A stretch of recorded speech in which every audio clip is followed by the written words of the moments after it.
Hello, this is Daniel Mart, and today I'm going to be doing another review. This time around I'm going to be doing a review for Bridge of Spies, and yeah, this movie stars Tom Hanks, Mark Rylance, Dominic Lombardozzi, Victor Vang, Fishra, Brian Hutchinson, Joshua Harto, Henry Russell, Rebecca Brockman, Alan Ade, John Rue, Amy Ryan, Billy Magnuson. I hope I said that right. Magnuson. Where's this other person? And yeah, John Curry.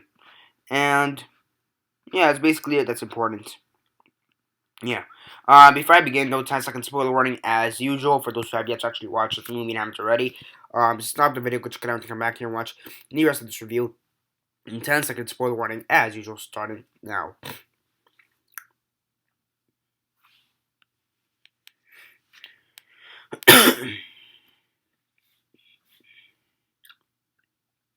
Okay, so 10 seconds are up. So for those who have yet to actually watch this movie and haven't already, please don't comment down below or be messaging me that I gave you a fair warning, because as usual, I did. So as usual, quick synopsis, likes and dislikes, and then the rate. And so um, basically, what you have in this movie, you have a Steven Spielberg movie, directed by Steven Spielberg, written by the Coen brothers, and it stars Tom Hanks. That's gonna be pretty interesting. Okay, let's be honest. So it's based on a true life story, and yeah, you basically have this insurance lawyer, and he's picked. I don't. I guess he's kind of picked, but at the same time, kind of volunteers to defend this Russian spy. This is during the Cold War, and he's kind of picked or volunteered, a combination of both, to be honest, to defend this Russian spy. Now, all the way in Germany, during that time, you had East Berlin, and East Germany, and West Berlin, West Germany, and again, there's some Cold War shit. So during that time, the Americans have this, get the insurance lawyer. They have this Russian spy. They want to basically kill the spy on instinct because America. But the insurance lawyer, he's like, he deserves a shot. Okay, he's just doing his job. I know that's a pretty bullshit excuse, but let's just give him a chance. Okay. Cut to the wall, the Berlin Wall, basically. Actually, even before that, we have this pilot, this army pilot, who gets captured after his plane explodes or is shot at in Russia. Is it Russia or Germany? His plane is shot at. He evacuates and he gets captured. At the same time, more or less around the same time, in Berlin, you have this other American, this student, who is captured, and now you have a trade-off basically that's gonna happen. Okay, the Soviets and Germans. The Germans have the student, the American student. The Soviets have the American pilot, and the Americans have the Russian spy or Soviet spy, whatever. So basically, what the original intention is to have the Soviet slash Russian spy be traded off with the American pilot. But Tom Hanks, he's like, no. How's about we get both our people back and send him off to his merry way? So, they have the trial. They proclaim him as innocent-ish. I mean, they find him guilty, no shit, but they didn't give him the death sentence, which is, at the time, the electric chair. Instead, they're going to do the trade-off, and it's surprising he goes successful. They trade off the Russian spy, and they get the American student and the pilot, and happy ending, kind of. Kind of. And the reason I say kind of is because throughout the movie you have Tom Hanks who's just literally harassed the shit over like in the trailer you see a bit of it where his house gets shot at. Someone tries, I wouldn't say tries to kill him exactly, but they do shoot at his house. You have the scene right after where one of the cops is like, shut the fuck up, you deserve to die because you're defending a Russian Soviet spy, fuck you. And then the head cop, the leader of the cops or whatever, he's like, calm the fuck down, basically. It was basically like, calm the fuck down. I know what he's doing isn't of your liking. It's not exactly of my liking, but you have to respect him for doing what he has, because he has some fucking balls. So yeah. Um, it's actually a pretty good film. Now with these types of films, especially towards the end of the year, some of the big considerations are best picture, best writing, best actor, actress, and all this bullshit. Um, I don't know. Could it? I think it could. I for me personally for me, I wouldn't give it a best picture nomination. It's not that. I mean, it's a great, it's a good movie, but it's not best picture quality. But however, between Tom Hanks, Steven Spielberg, I could see it sneaking its way in there. Coen Brothers, I could see it sneaking its way in there. Best actor, again, I could see it's Tom Hanks sneaking his way in there. I mean, he's had better performances. Castaway, Forrest Gump. He's had better performances than this. Now, that's not to say that this was a bad performance.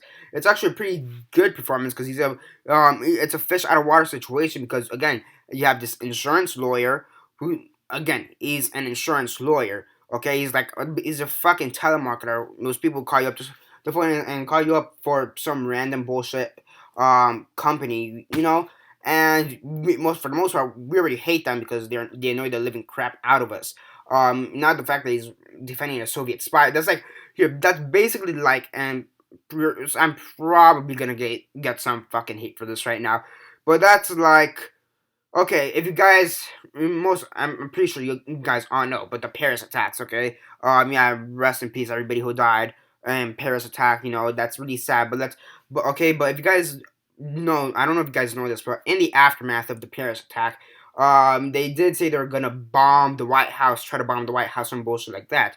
Okay, now let's say that one of the ISIS members somehow survives this, and he's put in prison. Okay, and this is basically this is how I'm gonna relate it to the 21st century, or we're in the 21st century, right? Yeah, or to this day and age. It's like if some random ass telemarketer decided to defend an ISIS member, and somehow in the process, and the ISIS, our new ISIS somehow. First off, they wouldn't be open to trade. That's the first thing, okay? But let's say by some miracle they're open to trade and they have some of the people we want, or normally journalists or some bullshit like that. We will trade off their ISIS member for God knows why the fuck to begin with. For some random ass journalist who, my first question would be, why the fuck are they still alive at this point? They should be tortured and dead because that's their ideology. Like, I'm not saying they should die. I'm just saying logically, that's like the first thing ISIS would do. They would torture them and kill them after a while. So yeah, it's like kind of same situation. Like same situation. Like the Soviet Russian from that time is an ISIS member in this time. Okay, it's basically like that. And the American pilot and student of that time would be like any random ass journalist to capture.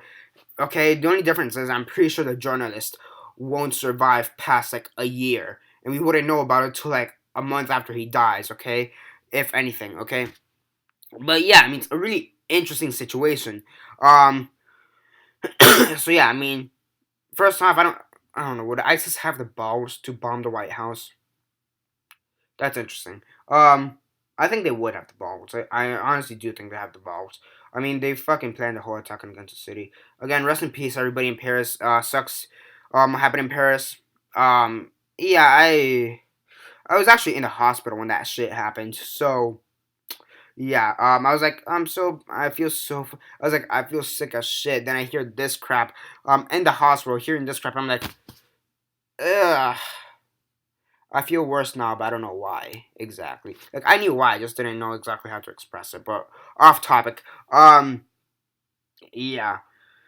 I mean, overall, you see the situation. It's like if I'm trying to relate it to now, and overall, it's a pretty good movie. I wouldn't say it's one of the best movies of this year. Again, maybe I could see this getting, if I had to choose one award for this movie, best screenplay. Now, would it be adapted screenplay or original screenplay? I honestly don't know the criteria or the guidelines for each one. Because for me, adapted screenplay should be like novels and true stories, and based on another film, like remakes or some shit like that. Like for me, adapted screenplay should be something based off something else. If you know what I mean, like a book or a TV show, a true life story, or like another movie or a remake. An original screenplay should be just as it sounds, an original fucking screenplay. And I kind of have an issue with that when it comes to the Oscars and screenplays, because I just feel like like last year, I believe Foxcatcher got nominated for best original screenplay, and I was like, why the fuck shouldn't it be adapted screenplay because it's a true fucking story? Yeah, that kind of gives me kind of an OCD. But whatever. I mean, however they want to do it, it should be nominated for a screenplay. Personally, for me, adapted screenplay would make more sense. But if it gets nominated for original, sure, whatever. It will just spike up my OCD because it's actually really intense. That's the thing.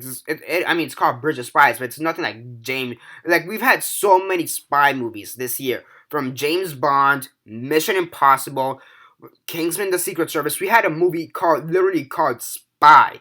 Okay, and out of every single spy movie we've seen this year, this is probably the only spy movie in which there's not action and explosions and a shit ton of other crap like that. Just a bunch of dialogue. And yeah, I mean, when you think about it, how many spy movies have we had this year? I mean, let's actually think. I mean, that's actually a serious question. I mean, we've had James Bond, Mission Impossible, Kingsman: The Secret Service, Spy, Black Hat, if you want to include it. If you really want to stretch it, you can include Black Hat into this crap. Okay? Bridge of fucking Spies, okay? It's just I mean, again, we've had many spy movies, and thus far this is the only spy movie this year which doesn't have explosions going off 24/7 hours, yeah, 24 hours a day, 7 days a week. Yeah, I know I'm gonna be going off a bit, but still, give me a break. Yeah, I mean, actually, I'm researching it. How many spy movies have we had this year? Let's see. Yeah, okay. Yeah, we have Man from Uncle, come to think of it, this year as well. Yeah, it's a lot of spy movies. I think that's it. If you really want to go with that, Kingsman, Man from Uncle, James Bond, Rogue Nation, Black Hat. If you really want to stretch it, yeah, and I think that's it, like 5 or 6. Bridge Spies. Um, yeah, yeah. We've had a lot of spy movies this year. Sicario. Sicario was another spy movie, if I'm not mistaken. Um, Black Mass. Okay, I found the list. Yeah, we have this year alone. We've had Spy, Spectre, Sicario, um, Survivor, Black Mass, Mordecai, Queen of the Desert, um, Furious 7, apparently, Mission Impossible: Rogue Nation, uh, Bridge of Spies, Man from Uncle, Kingsman, uh, yeah, 12 movies this year involving spies. Fury 7, what I consider, Fury, sure, and I guess Black Hat if you really want to stretch it, so 13. Speaking of 13 minutes. Back on this movie. I mean, overall, it's a good movie. I wouldn't consider it as any Oscar anything aside from like screenplay. I wouldn't really consider this as Oscar anything, any other Oscar award. It's not really Tom Hanks's best role to date. It's not. I mean, it's a good role, but if it's one of those roles he'll be remembered for, not really, in my opinion. I mean, Forrest Gump and Castaway are two that I think are better than that. Green Mile as well. So I mean, there's that. I mean, even the Mickey Mouse movie he had Saving Mr. Banks was, I think he did a better performance in that movie than he did in this. I mean, he did good in the role, but I don't think it's one of his best performances ever, even in recent memory. I mean, his best one recently. I mean, yeah, again, Saving Mr. Banks, I think he gave a bit more of a better performance, but still, and Steven Spielberg, pretty good movie as a whole. It's a pretty well directed movie. Coen Brothers, kind of surprised it's written by the Coen Brothers because it doesn't feel like a Coen Brother film. But still, again, that's why I say the screenplay it's probably gonna get nominated because it's just so damn great. It's pretty good. Well acted, well written, overall really interesting story. but I really don't think it's one of the best standout highlights of the year. But it's a great film, nevertheless. And on a scale of 1 to 10, 1 being the worst, 10 being the best, and 6 being decent, I give it a 7.5 out of 10. I'm going to push it a bit, just I'm gonna push it a bit. I mean, I'd give it a 7, but just thinking about it a bit more, I think sometimes that happens a bit. Just talking about a film, I feel like I normally feel like changing the score from what I was originally gonna give it, in this case 7, to now 7.5. It usually either goes up or lowers depending on the movie and depending on the experience I had. But yeah, just talking about the movie, I think it makes me feel a little bit better. And makes the film as a whole feel a little bit better. Again, not Tom Hanks' his best performance. I don't not in the long shot, but it is a pretty good performance. Not one of Steven Spielberg's most memorable movies, in my opinion, but still, it is going to be it's still a good movie to have in his collection, if you know what I mean, in his filmography. He's definitely made better movies. E.T. for sure. Indiana Jones for sure. He's done better movies. Jaws. He did Jaws, right? I'm pretty sure he did Jaws. Yeah, he did Jaws. Again, I feel like Steven Spielberg, more of his earlier stuff, like I think the last great, I think the last great film he did was Catch Me If You Can. Because after that, some of the other films he's kind of done have been like okay, they've been good, but they haven't really been standout in my opinions. Schindler's List, one of my favorite movies of all time, top 15, like right there, right close to number 10, but it just doesn't make it up. It's like, for me, it's like number 12 or like 13 or something like that. Jurassic Park, great movie right there, but I think the last fantastic movie he did was Catch Me If You Can. Um, and yeah, overall though, however, this Bridge of Spies is still a pretty good movie in his filmography. Same thing for Tom Hanks, pretty good movie in his filmography. If you like, and the Coen Brothers, it's a pretty good film they've written. If you like the Coen Brothers, if you like Steven Spielberg, what's his face? Tom Hanks. You'll probably enjoy this film. If you like, true story movies, you'll like this film. If you like spy movies as a whole, you'll probably enjoy this film. You'll probably be taken aback a bit because most of the spy movies have explosions, or they're like James Bond, Mission Impossible, again, Kingsman or whatever. They're all action packed. Again, this is more seduced or whatever. This is subdued. Sorry. It's more of a dialogue driven movie, and I think that's what's gonna take aback many people when it comes to spy movies. Give me to be, oh, it's not all action, and oh, it's based on a true story. Okay, it's still interesting, but it's not as good as what I expect from other spy movies, because most other spy movies are fictional and they're like James Bond and shit like this.